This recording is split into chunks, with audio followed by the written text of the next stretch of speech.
वसा जनसेवेचा.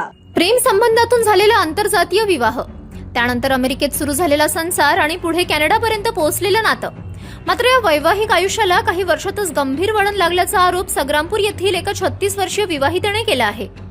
पतीसह सासू, सासरे आणि ननद यांनी फ्लॅट, सोने चांदी व दागिन्यांची मागणी करून शारीरिक आणि मानसिक छळ केल्याचा तसेच जातीवाचक शब्दांनी अपमानित केल्याचा गंभीर आरोप महिलेने तामगाव पोलीस ठाण्यात दिलेल्या तक्रारीत केला आहे.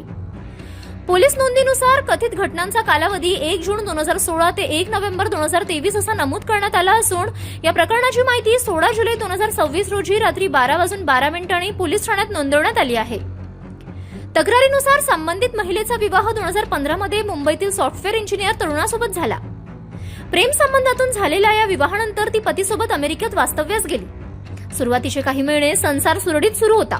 मात्र त्यानंतर फ्लॅट तसेच सोने चांदी आणि दागिन्यांच्या मागणीवरून तिचा कथित छळ सुरू झाल्याचे तिने तक्रारीत म्हटले आहे. महिलेच्या आरोपानुसार एप्रिल 2022 मध्ये ती संग्रामपूर येथे माहेरी आली असताना पतीने घरासमोरील रस्त्यावर वाद घालत तिचा जातीवाचक शब्दात अपमान केला. त्यानंतर फेब्रुवारी 2023 मध्ये पतीला कॅनडात नोकरी मिळाल्यानंतर ती त्याच्यासोबत कॅनडाला गेली. मात्र तेथेही फोनद्वारे मागणे आणि मानसिक त्रास सुरूच राहिल्याचा दावा तिने केला आहे.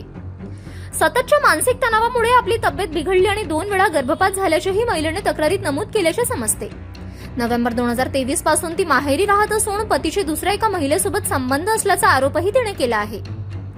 या प्रकरणात भारतीय दंड संहिता 1860 मधील कलम 323, 34, 498 ए आणि 504 तसेच अनुसूचित जाती आणि अनुसूचित जमाती अत्याचार प्रतिबंधक अधिनियम 1989 मधील कलम 31 आर, 31 एस आणि 32 व्ही ए अंतर्गत नोंद करण्यात आल्याचे उपलब्ध पोलीस दस्तावेजात नमूद आहे. अमेरिका ते कॅनडा आणि अखेर संग्रामपूरपर्यंत पोहोचलेल्या या वैवाहिक वादातील आरोपांमुळे परिसरात चर्चा रंगली आहे. मात्र तक्रारीतील आरोपांची सातत्य पोलीस तपासानंतर स्पष्ट होणार असून आता या प्रकरणात पुढे कोणती कारवाई होते याकडे सर्वांचे लक्ष लागले आहे.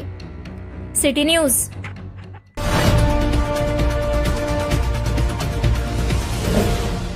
सिटी न्यूज वसा जनसेवेचा.